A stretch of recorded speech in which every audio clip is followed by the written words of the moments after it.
Je ne suis pas là parce que je suis sénégalais. Je ne suis pas là parce que je suis sénégalais qui va critiquer l'équipe marocaine. Ensuite, applaudir les Sénégalais. Je suis là en tant qu'humain, l'humain qui ne veut pas l'injustice. Je suis là en tant qu'humain qui va voir avec vous, qui va analyser avec vous ce qui s'est passé réellement durant cette finale de la CAN 2026 au Maroc. Ensemble, on verra que cette finale enseigne des leçons de vie. Tout individu peut en servir pour réussir dans sa vie, pour être un leader, pour vraiment croire en soi, en Dieu, pour ne pas faire passer l'injustice et surtout pour être respecté. Ces leçons de vie que j'aimerais tellement qu'on m'enseigne. Ensemble, on va analyser tout d'abord la sortie de l'équipe du Sénégal sur le terrain en plein match. Pourquoi ils l'ont fait? Est-ce qu'ils devraient le faire? On va parler qui est derrière tout ça. Ensuite, on va parler du leadership de Sadio Mané. Pourquoi il a préféré de dire à tous ses coéquipiers de revenir sur le terrain? Qui était derrière tout ça? Est-ce qu'il a pris cette conscience-là ou bien cette pensée-là de dire non, moi je ne vais pas faire comme les autres? On va le voir ensemble. Troisième leçon que cette finale nous a enseigné, on va parler sûrement du penalty de Brahim Diaz. Ouais, qu'est-ce qu'il est arrivé? Est-ce qu'il a bien choisi son camp? Est-ce qu'il a bien fait? Est-ce que les Marocains ont raison ou pas? Il a fait ça pour faire play? Ou bien il a vraiment voulu marquer ce but? Et à la fin, évidemment, on va parler de cette victoire, de cette belle victoire du Sénégal face au Maroc. Avant de commencer, parlons ceci. 24 heures avant le match, les Sénégalais, l'équipe du Sénégal avait témoigné qu'ils subissent des injustices au niveau de la sécurité de l'équipe du Sénégal, manque de terrain d'entraînement, les billets pour les supporters, etc., etc. Mais malgré tout, qu'est-ce qu'ils ont dit à la fin? Non, on ne va pas subir. On va continuer en avance, on va jouer cette finale et on va voir qu'est-ce que ça va donner. Il y avait eu beaucoup de rumeurs. Ouais, ils voulaient juste dire ouais, qu'ils ne veulent pas jouer, ouais, l'équipe du Sénégal commence à avoir peur, etc., etc. Donc dans tous les cas, nous, on n'est pas là pour juger. Non, on est là pour analyser. Et si vous avez quelque chose à dire, mettez-moi ça en commentaire. On est le 18 janvier 2026 au Maroc, à la finale de la CAN 2026. Première leçon, la sortie de l'équipe du Sénégal sur le terrain en plein match. Avant même de juger les résultats, avant même de parler de ce qui se passe, essayez de comprendre les faits, les causes, d'où vient tout ça, avant même qu'on réagisse ainsi. Donc, tout a commencé quand le Sénégal avait marqué un but et que l'arbitre n'a pas sifflé. L'arbitre a sifflé que ce n'est pas un but. En plus de ça, il n'est pas parti à la VAR pour vérifier si vraiment c'est un but ou pas. On n'a même pas revu l'action du Sénégal face à ce but. Et donc là, 2 minutes après, il y a un penalty. Oui, moi j'avoue personnellement qu'il y a un penalty. Ce n'est pas ce penalty-là qui nous dérange. Ce n'est pas ce penalty-là qui dérange à tous les Sénégalais, à tout peuple, à tout individu qui suit le football. Non, ce n'est pas ça qui nous dérange. Si c'était le cas, le Sénégal aurait honte. Il faut savoir que derrière, il y a de l'expérience, des joueurs qui sont expérimentés. Il y a de la formation, il y a de la connaissance du football. On ne peut pas agir ainsi parce que l'arbitre a sifflé un penalty. Non, on agit parce qu'il n'y a pas d'égalité, il n'y a pas de l'équité. Et comme on dit souvent, il faut quitter la table quand le respect n'est pas servi. Il faut quitter la table quand l'égalité, la justice n'est pas servie. Et c'est ça que les Sénégalais ont fait. La preuve en est que quand les joueurs ont décidé de quitter ce terrain, tous les Sénégalais, je dis bien, tous les Sénégalais qui regardaient ce match, félicitez Pape Thiaw, félicitez l'équipe du Sénégal.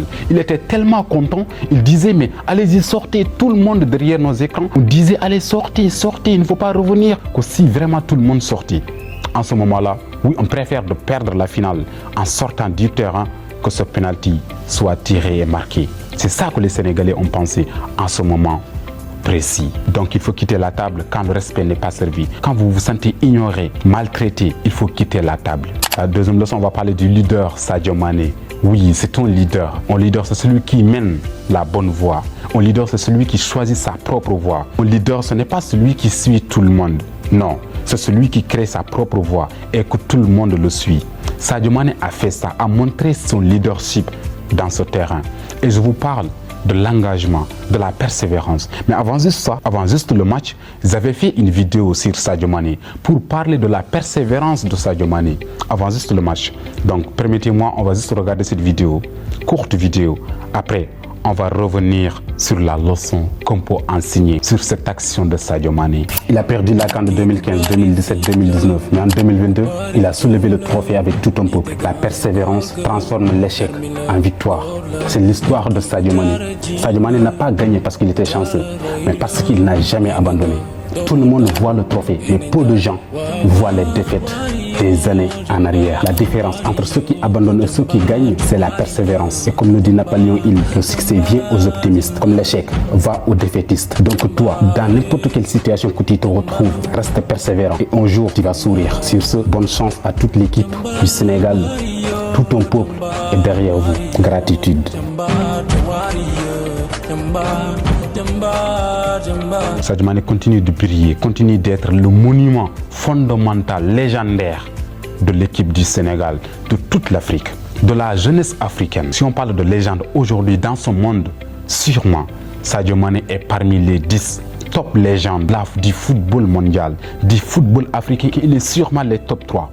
Sadio Mané n'est pas n'importe qui. Sadio Mané, c'est un homme de valeur, un homme qui dit, ok, malgré tout, on va jouer, revenez, on va jouer. Dieu, il est juste, il est grand, il va nous montrer la bonne voie. Même si on perd, ce n'est rien. En plus de ça, c'était sa dernière CAN. Ouais, il ne voulait pas finir cette CAN de cette sorte. Il voulait montrer au monde, je suis le leader. Je préfère être gagné que de terminer cette CAN-là de cette sorte. Donc être leader, c'est de se sacrifier, c'est d'être prêt mentalement. Malgré toutes les difficultés qu'il a pu rencontrer, il n'a jamais cessé. Et je vous dis, si ce penalty a été marqué, Sadio Mané sera vraiment bouleversé. Ouais, parce qu'il savait ce qui l'attend. C'est lui qui a fait revenir les joueurs. Donc imaginez, vous, juste une minute, imaginez si vraiment le Sénégal avait perdu ce match. Qu'est-ce qu'on va dire sur Sadio Mané? Il s'est dit, je vais me sacrifier, je vais sacrifier mon image, je vais sacrifier tout, que de sacrifier l'image de l'Afrique. Parce que oui, si vraiment il n'avait pas fait ça, la CAN sera mal finie et sera négligée encore plus dans le monde. Troisième leçon, penalty de Brahim Diaz. Ouais, beaucoup de gens l'ont critiqué, beaucoup de Marocains ne sont pas d'accord avec lui. Beaucoup disent, ouais, il ne voulait pas marquer, il a fait fair play, etc., etc. Personnellement, je ne pense pas qu'il a fait fair play. Non, celui qui fait fair play va sortir le ballon, même ne pas choisir de tirer le penalty, donner un autre gars. Et surtout, il était prêt à zibler quand il tirait ce penalty. Sauf que Mendy était prêt mentalement, physiquement. Et surtout, il a bien fait d'attraper ce ballon. Donc il ne faut pas juger Diaz. Il faut savoir ce qui se passait dans sa tête avant juste de tirer ce penalty-là. Quand Mendy lui est venu face à face, qu'est-ce qu'il lui a dit? D'après tout ce qui s'est passé, est-ce que lui, il était vraiment légitime de tirer ce penalty? Est-ce que les émotions peuvent lui permettre de tirer ce penalty? Comme on dit souvent, tant que tu ne vis pas la même situation que la personne à l'instant T, ne te permet pas de la juger. Si toi, tu étais vraiment dans la même situation, tu pourrais faire pire. Donc, on ne juge pas Diaz. Il a bien tiré. Oui, il a voulu faire la panenka, que tout le monde n'est pas d'accord d'ailleurs. Face à cette situation-là, on n'a pas besoin le plus beau but. Non, mais malheureusement, il a mal choisi. Il l'a fait, il l'a raté.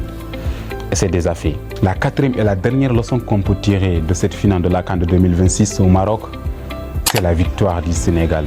Est-ce que c'est mérité ou pas? Mettez-moi ça en commentaire. Bien sûr que c'est mérité. Et comme j'ai l'habitude de dire, Dieu, il est juste. Là, c'est la justice de Dieu. Chaque jour, Dieu nous montre qu'il est grand, qu'il est juste. C'est lui le savant. Mais l'homme est tellement négligent, on ne se rend même pas compte de ce que Dieu nous enseigne de tous les jours.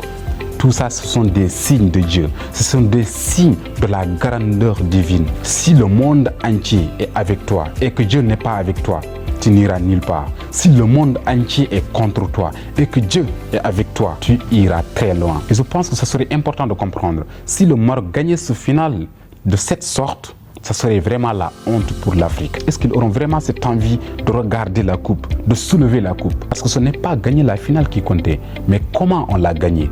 C'est très important. Et pour finir, il faut comprendre que dans la vie, tout ne se passe jamais comme prévu. On peut tomber, rater, mais tant qu'on y croit, on aura ce qu'on veut avoir. Il ne faut jamais lâcher. Il faut toujours être honnête.